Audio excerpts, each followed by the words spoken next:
Welcome back to another episode of the Get Back Coach, presented by Apollo Media. Another week in the books, a stellar weekend in college football, and now to week 11. Jay, we say it every week. It just absolutely flies by. And Jay, tell them who we are brought to by. Yeah, I just a heads up for everyone listening. I have been a little bit under the weather, which is why we did not last night. So I'm relying on Jake to carry me a little bit here. That's what teammates are for.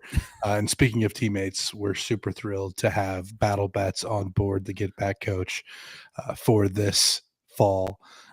If you're wondering what Battle Bets is, it is a fantasy gambling app specifically for college football, which means it takes no money of your own to play, 100% free. Just let them know we sent you by going to the ambassador section when you sign up and selecting us as your referrer. We'll have links posted on socials. Get in there, play Battle Bets. It's a great way to prove your knowledge about college football. Exactly. Why risk real money when you can risk fake money and still have a shot at some dinero? Jay, we have to start with Hugh Freeze out at Auburn. He was 15-19 at Auburn. Couldn't happen to a better guy. I made the joke that he should have had to have played Diego Pavia at least one more time. Yes. Given what Diego Pavia did to him first at Liberty and then at Auburn, while at New Mexico State and Vanderbilt. But yeah, I mean, this one was coming, and then you lose to Kentucky 10-3, and you're supposed to be an offensive guy, and your offense just has done absolutely nothing this year. And I mean, it was coming. Just adding to what should be a crazy coaching carousel this offseason. Mm-hmm. Yeah, Auburn is going to be another top job, not like LSU, but definitely towards the top there. Did you see who the interim is? I did. DJ Durkin returning. I mean, I think that's a name I haven't heard in a long time. Well, unfortunately, I did, because he was the defensive coordinator at A&M under Jimbo Fisher once Mike Elko left. Right. I have feelings. I'm not going to get into it too much. Don't have to. I did find this. This actually comes from Big Ten Beyond, which is a Penn State account. They ran his farewell tweet through AI, like an AI thing, and it's like 99% written by AI. So take that for what it's worth. But Hugh Freeze is out. Who's going to be the next coach of Auburn? Who knows? Who's going to be the next coach of any of these other schools? No one knows. So, yeah, it's a coin flip. It's a mute point right now. Yeah, it's going to be a crazy offseason. But getting into the football that was actually played on the field, kicking it off with UTSA and Tulane. UTSA put a hurting on Tulane. I believe, and don't get me, like, I could be wrong here, but I think Jeff Traylor has been undefeated at home in American Conference games, or he has just a really good home record. And they go out and they just put it on Tulane. And it was wild to see. Traylor was pretty animated afterwards. I think there were some things said between the programs. So I know that the Roadrunners were really happy to get this win. Yeah, absolutely. And Jay, I believe, and I'm looking it up right now, I believe all four of their losses are on the road this year. At Texas State, at Temple, at North Texas, and A&M. There it is. So yeah, all of their games were on, all their losses have been on the road. You look at Temple. Temple is an improved team, so it's like, yeah, they stuck up on you there. You know, Texas State loss is the one that really hurts. And that's a weird one, because Texas State looked like they were going to be pretty solid this year. Yeah. Their loss to Arizona State wasn't terrible, but they've just really fallen off in Sun Belt play. Yeah, Tulane, 4 turnovers. Can't win with that. Owen McCown of UTSA, 31 of 33, Jay, 370 yards, 4 touchdowns. Just an absolutely awesome day for the Roadrunners and their offense. But I do have something here because I keep seeing this. UTSA became a football program in 2011. And I just want to let everyone know that because, Jay, there are people. I know fan is short for fanatic, but there are people in San Antonio who are voicing their displeasures of Jeff Traylor. And listen, I know Jeff Traylor, very animated guy, getting a little abrasive. I think he is a little frustrated with some people in the media and the fan base. But I just want to say something here really quick. Jeff Traylor is responsible for UTSA's 2 bowl wins. He's responsible for the only 2 double-digit wins in UTSA history. Jeff Traylor is the reason you bumped up in competition to the American Conference. And yeah, you're hitting a little bit of adversity. Why? Because the teams in the American are pretty good. They're better than where you were. So, which was Conference USA, correct? Yes. Correct. Yeah, they were in Conference USA. So now you go from probably no offense to our CUSA people, the worst conference in FBS. Now you're bumping up to the best group of 5 and you're hitting some adversity and you're not bad. You're 4-4 and people want to, talk about possibly, moving on from Jeff Traylor or possibly moving on from coaches on staff. I think it is absolutely ridiculous. He's 50-24. And if it wasn't for Jeff Traylor, UTSA would be middling in Conference USA. So pump the brakes, people. The man deserves a little bit of time here to fix this. Yeah, and I wouldn't be surprised if even with the struggles this year that he's still a candidate for some of these jobs out there. Absolutely. I think there are a few jobs already. We just talked about Auburn. I think that is a place where I think they might look to Jeff Traylor, among other places as well. And you know what? If I'm Jeff Traylor, I think I'd go. Because if you have another down year, then I don't strike while the iron is hot. And right now there are already people kind of humming and hawing at your resume or what things have been going on so far this year. So yeah, if I'm Jeff Traylor, I first flight out. If it's a good job, I'm taking it. Yeah. Moving on to Saturday's games, we had Texas and Vanderbilt in Austin. I made the joke that I was going to start calling this one the Bachelorette Party Brawl. Just for all of the bachelorette parties that take place in both Austin and Nashville. Yes. Did you tweet that out? That should have been. I think I did. I'm sorry I missed it. That's perfect. But this was all Texas for most of the game. Yeah. This was one of Arch's best games so far this season. It's one of the offensive line's best games for Texas so far this season, which is probably not a coincidence. But Vanderbilt does make a fast and furious comeback, 34-31. But I think that's closer than what this game actually was. Again, Texas was up 34-10 at one point. Yeah, so this is what I saw, Jay. Texas in the first half, in the third quarter, I mean, getting all after Diego Pavia. I mean, they had 6 sacks, really pressure, defense looked solid. And then Texas makes a bad roughing or unnecessary roughness, a late hit out of bounds. Diego Pavia kind of runs into a Texas player in the end zone when they score. And then it seemed like Vandy was starting to claw their way back. And Texas' secondary and defense in general, I think the last 10 minutes, I don't know what they were doing. They looked confused. They looked like the game was already over. And they are very fortunate that Vandy did not get that onside kick at the end because they almost had it and we're going to set up for a possible Hail Mary ending. But Texas, for 3/4 of that game, looked unstoppable. And then they just let Vandy right back in the game, and Vandy got momentum. Yeah, and I mean that's just the nature of the beast playing these power conferences, right? Like Yeah. anybody's capable of that, and you just have to watch. Obviously, Texas very much still in playoff contention now. Mhm. Tough bit of the schedule ahead. Mhm. You have both Arkansas and Georgia as well as A&M ahead. Will be interesting to see how they finish this out.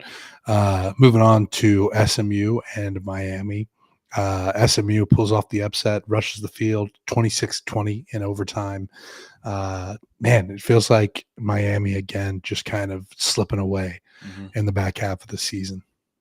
It's crazy to me because Miami just seems like they drop games like this all the time. And listen, SMU isn't bad. Like SMU is not a bad team, but Miami has the better players. They have the better roster, I think, by far. Um, Two key interceptions in this game. One, I believe, in the second quarter. One at the end. Jay, not Carson Beck's fault. Like hit the receiver in the hands the first time. Second time, receiver drifts back and just allows the defensive back to kind of undercut him for the interception. Um, I thought Beck played well.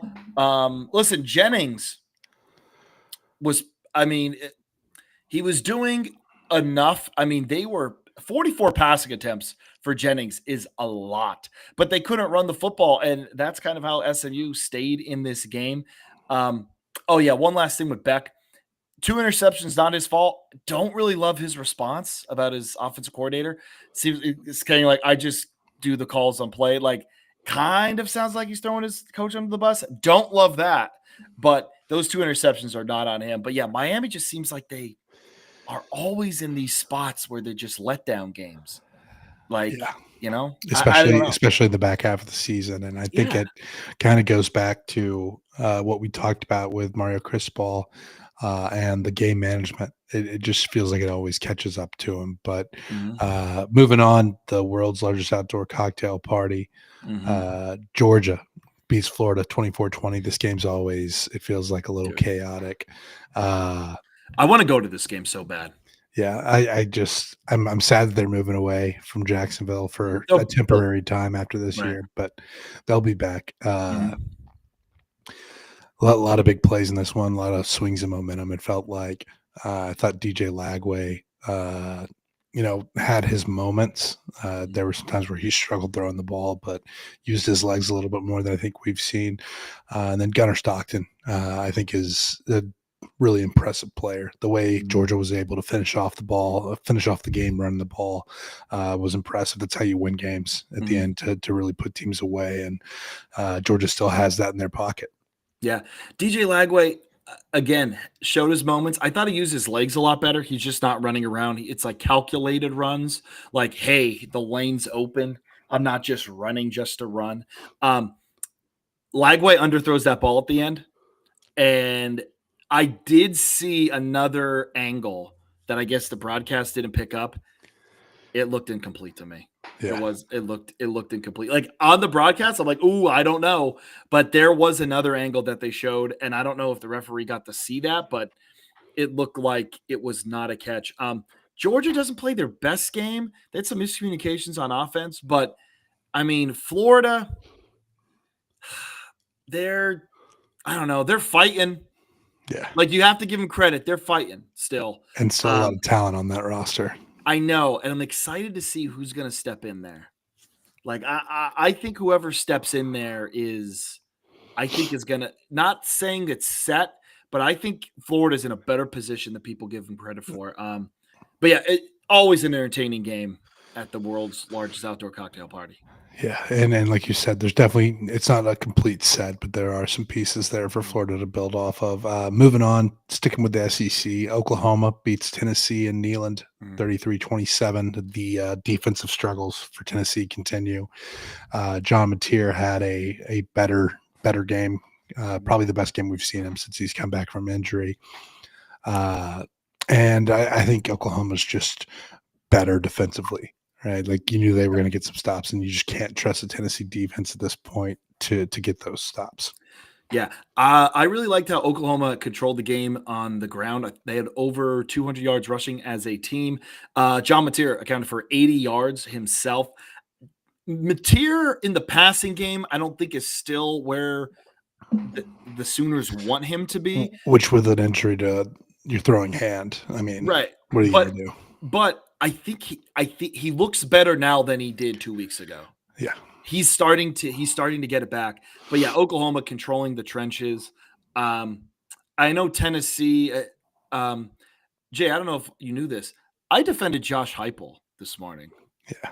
Like that Tennessee's another one that's just like their fans like, I don't know. Like this seems like it's time to move on. And I think Given like, everything that happened over the offseason, it's actually super impressive what Tennessee has done this year. I would in my take opinion. Jay. If I would love Josh Heupel at Penn State, give me him. I would love Josh Heupel at Penn State. But no, I listen.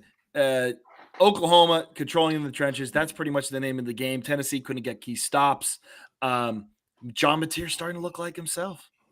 You know, another great game in the South. Oh, Jay, did you see there's a couple, an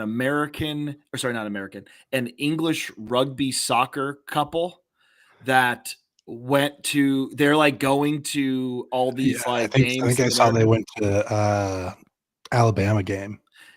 Yeah, they may have went there. They went to Tennessee over the weekend, and they said they've never seen anything like it. They're like, this is. I mean, that video of the entrance looked incredible. Yo, that is one of the. Sorry, yes, the power tee at night with the light opening up. That specific one, not just the regular power tee. The specific one at night with the light, with the tee opening up, is one of the best entrances in college football. And it honestly, it's up there. I know it's recency bias, but it's up there for one of the best for me. I loved it. It's amazing. Yeah. It was just, that's the atmospheres that we talk about that we love with college football traditions. But speaking of traditions, we got a good old field storming in Raleigh. North Carolina State knocks off Georgia Tech to spoil their undefeated season. 48-36, the Wolfpack win. I didn't get to watch a ton of this one, but I mean, yeah, it felt like this was coming at some point for Georgia Tech. Felt like they've had gaps. They've been playing with fire. I was going to ask you first, like, did you see this coming? And I kind of as well. They've been playing with fire, Jay. They've been playing with fire. They've been close in a lot of games, and it finally bit them. I am so surprised in how NC State's offense was in this game. Jay, 583 yards of total offense. And Georgia Tech, we saw this a little bit. Georgia Tech played Wake Forest and gave up like 450 yards. But other than that, the Georgia Tech defense has looked pretty good. So I am a little surprised that they gave up that much just on the offense side of the ball, or on the defense side of the ball in general. But great field storming. Good for Dorian. Like Dave Dorian, like kind of cooling off some tensions there. Also, NC State white helmets with the wolf on it. One of the best helmets, some of the best helmets in college football. But really impressed with NC State's offense. Yeah, definitely. And it feels like it's been a while since we've said that about an NC State offense. So it was good to see them kind of hit their stride. Scores from other games Thursday night, Coastal doing some fun stuff for Halloween.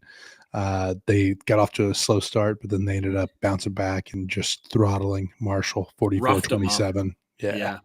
Like I thought I saw the opening. I'm like, ooh, Marshall like comes out. I think they were up by double digits early, maybe 2 touchdowns even. And then Coastal just comes roaring back in those glow in the dark. Halloween jerseys. Whatever they had there. But yeah, Friday night, Jay called it. Told you. Yeah. Come on. I got one. North Carolina beats Syracuse. Here's the deal with Syracuse, people. Fran Brown is setting up for the future.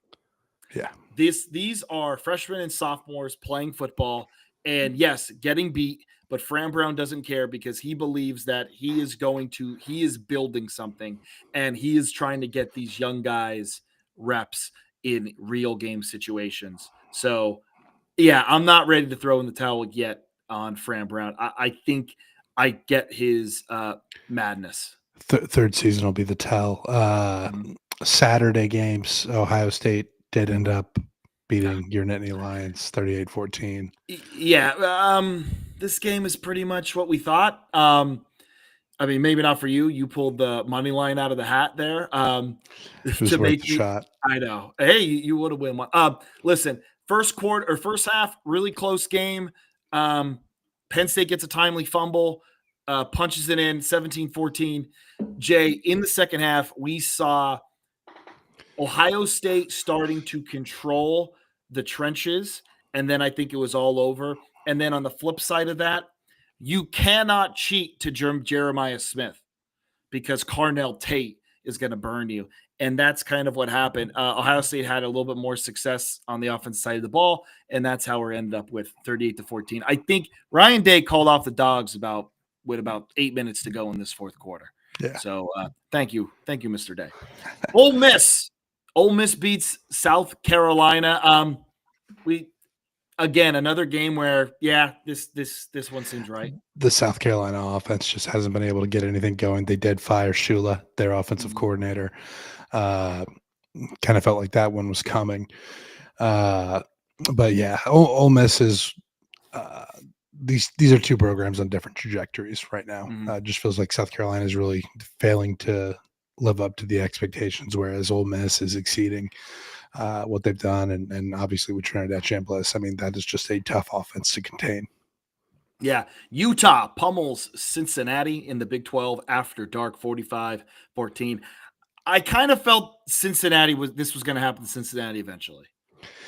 Yeah, I mean, it just at some point, not quite like the Georgia Tech.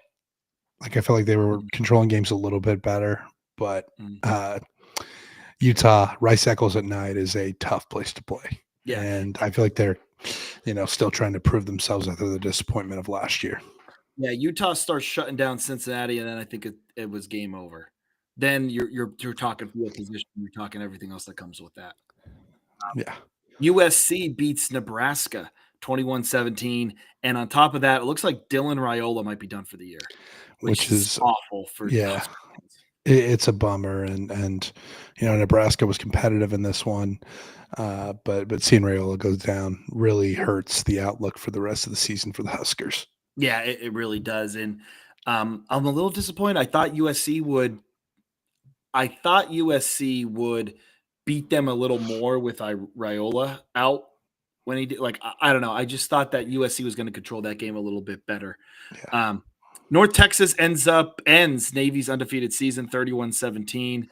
Awesome stuff out of North Texas this weekend. It was awesome to watch. And they did it running the ball, which is something that we haven't seen as much from this squad. And North Texas is very much still in play in the American, and for that reason, also very much still in play for the potential Group of 5 spot. Yeah. Army beats Air Force for a chance at the Commander-in-Chief trophy at the end of the year, 20-17. A little bit closer than I think some of us thought, but again, also airing the ball out a little more than I think we thought as well. A couple big plays there. I wonder if that's a function of these teams being a little more familiar with each other's offenses. So you have to throw in some different wrinkles. And that's why, because earlier this year, we saw Navy and Air Force air out the ball a little bit more as well. So I wonder if that plays a role in it. And you know what? I'm a little curious here. Let's see here. Oh, this is only a 1.5 point spread. Struggled this let's year. See. Passing. Air Force passed for 161. Army passed for 102. Quarterbacks for Army, 5 of 9. Air Force, Zarka, 13 of 17. So not bad. A little bit of error. Underneath from the Air Force. Duke knocks off Clemson 46-45. And it seems like Dabo is at the end of his rope at this point. He seems lost for what's going on, and just another loss for this disappointing Clemson team that I think a lot of us had going to the playoffs. Penn State Clemson was my national title. It's a bad year to say returning production is like, that's usually my key, Jay. Returning production is what you look at, is what I like to look at, and it is proving me wrong, except for those Kennesaw Owls. But Kennesaw State. Anyway, yeah, Jay, Duke got a gift at the end of this one. So pass interference on Clemson sets up the Duke touchdown, and then Manny Diaz goes for 2 and the win. And the Duke Blue Devils win in Death Valley 46-45. Both D's kind of disappointing this year. You'd think the defense at Duke would be a little bit better with Manny Diaz at the helm. And Clemson, I don't know what's going on because they have talent everywhere. I don't know what Tom Allen, and I don't know what they're doing. Yeah, just tough. Arizona State beats Iowa State 24-19 in the Big 12. Big win for Arizona State, just to, there aren't too many, as much parity as there is in the Big 12. Every win means a lot. And I know Iowa State's banged up, but this is a meaningful one for that program. Yeah. Also, Jay, I have a question for you. Dillingham says he's giving his team the entire week off. The entire week. Now, we've both been a part of college football, obviously at totally opposite ends of the spectrum. The entire week? It's wild. I've never seen it. I kind of love it. I kind of like it. I don't think I don't know that it'll work out, but I know. love the idea behind it. I like the idea behind it. Here's the thing, Jay. You've probably had teammates. I've had teammates. When I was coaching, I had players. You give them a whole week off. There's no trouble. There's it's like watching The Last Dance where they're like Dennis Rodman needs a day off and he goes to Las Vegas and it's like only God knows what's going on there. I like the idea of Dillingham. That shows me that he knows his team. But a little story for you. Back in the 2000s, Penn State, really bad year, Jay. Like 2 wins on the whole season. And they canceled practice like the last 2 days. One day was like a recovery day. They just whatever. The Friday or whatever before the game or Thursday before the game, instead of practice, they stayed in and read Shakespeare. And then they beat the crap out of Michigan State. So it's like who knows? Poet Society. Yeah, it's like I don't know. Maybe it'll work. I'm interested to see how Arizona State's going to respond after their bye. Very interested to see. And Jay, you are now up with the FCS Minute. Yeah, number 2, Tarleton State got upset last week by Abilene Christian. Just one of the really fun rivalries that's in the United Athletic Conference there in FCS.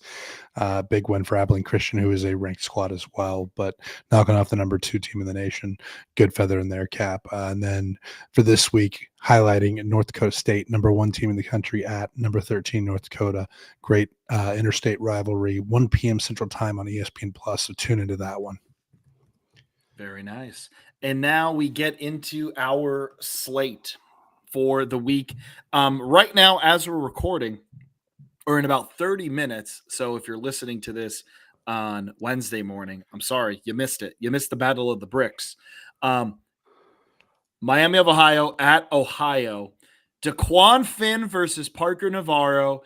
2 Maction legends going at it on Tuesday Night Maction. Absolutely incredible. Ohio, a 3.5-point favorite. Over under set at 49.5. And I like the over here, Jay. Over 49.5. Yeah, with both of these quarterbacks being as talented as they are, hard not to take. Should be a really fun, hard-hitting matchup, these 2 teams. Obviously, the rivalry you mentioned. And then you also just look at the significance of this game for the rest of the year in the MAC. This is a very, very significant game, so tune in if you get a chance. We're going to skip ahead to Thursday. UTSA at USF. South Florida is a 12.5-point favorite. Over under set at 68.5. In South Florida, big win from UTSA. Give me South Florida to cover the spread. Yeah, we talked about those road woes. I also like South Florida to cover in this one. Yeah, it may be the over. Maybe. We'll see. Friday night. I'm excited for this one, Jay. I'm very excited. Tulane at Memphis. Memphis is a 7-point favorite. Over under set of 55.5. Jay, I like Green Wave to cover Tulane +7. And I also like the over here, 55.5.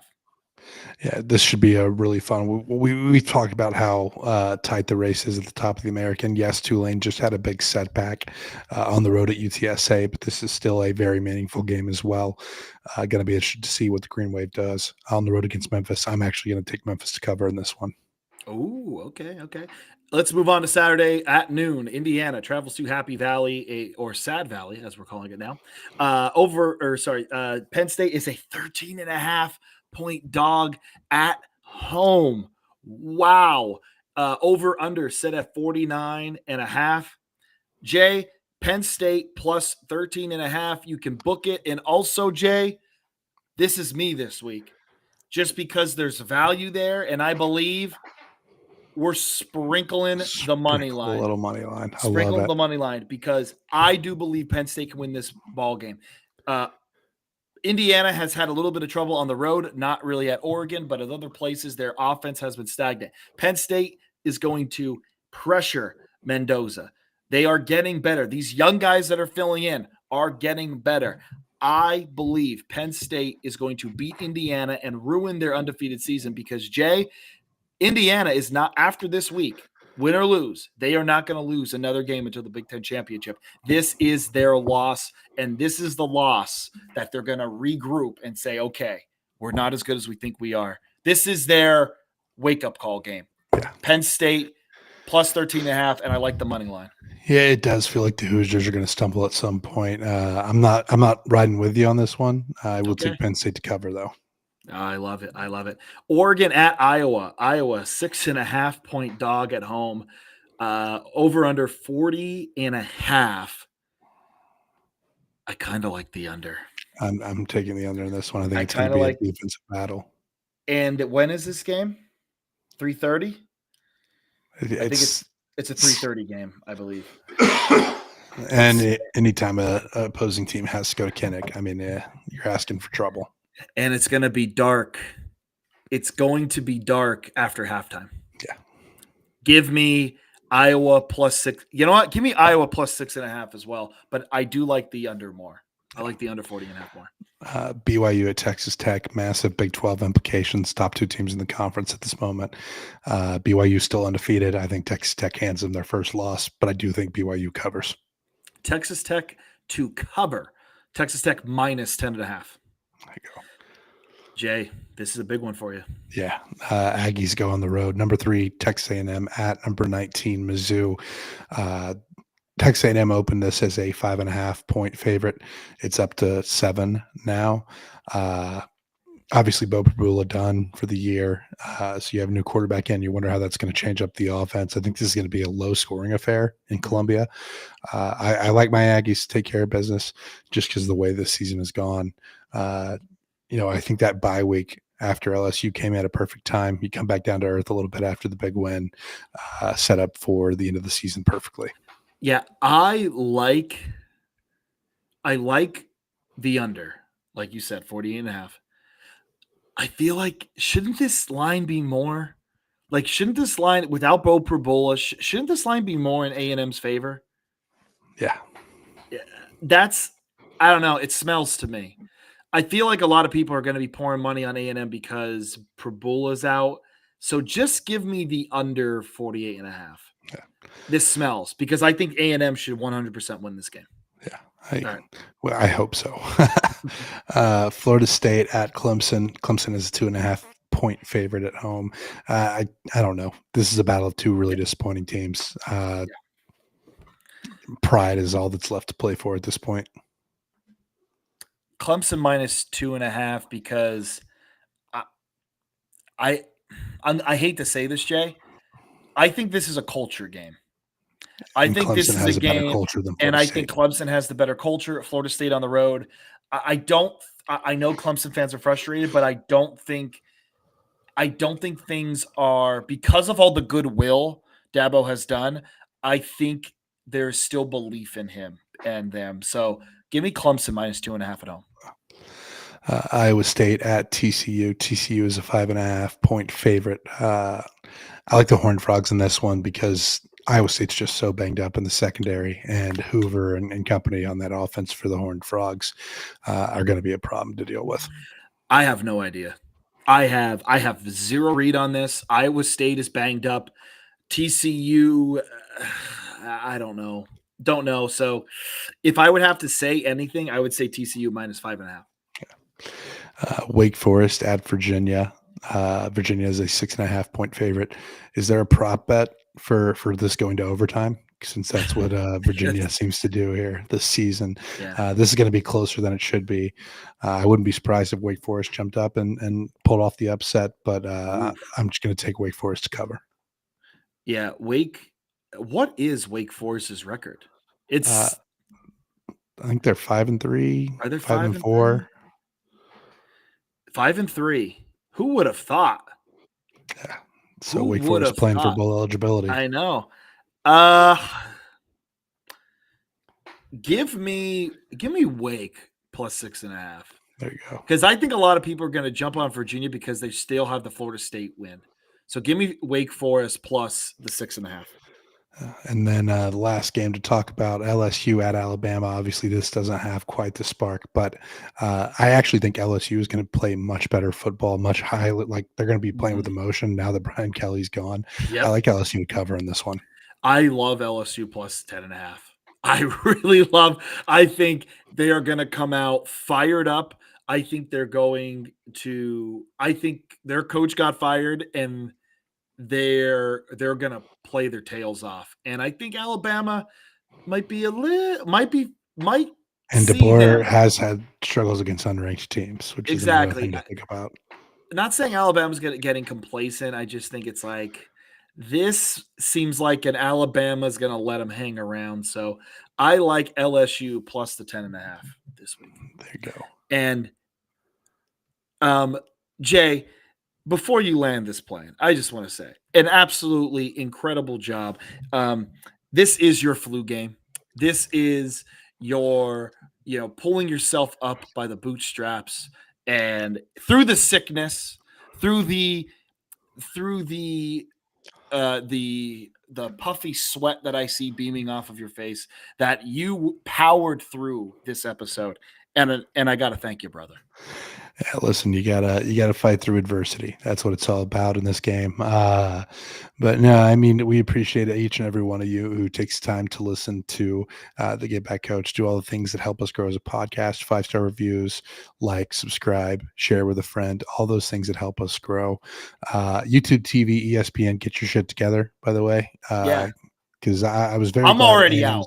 I'm already out. I'm probably going to be out pretty soon. The only reason I'm not is because A&M was on a bye week. Okay. And God, dude, just let us watch our college football. Gosh dang it. It's our life. But we appreciate each and every one of you who listens. Closing in on the end of the season, we got the college football playoff ranking show. If you're listening tonight or if you're listening tomorrow, it happened tonight on Tuesday night. So enjoy the season while it lasts. We appreciate all the support. From all of us at the Get Back Coach, make sure you like, subscribe, make sure you tell a friend, and hit that 5-star review if you would be so kindly. From all of us at the Get Back Coach,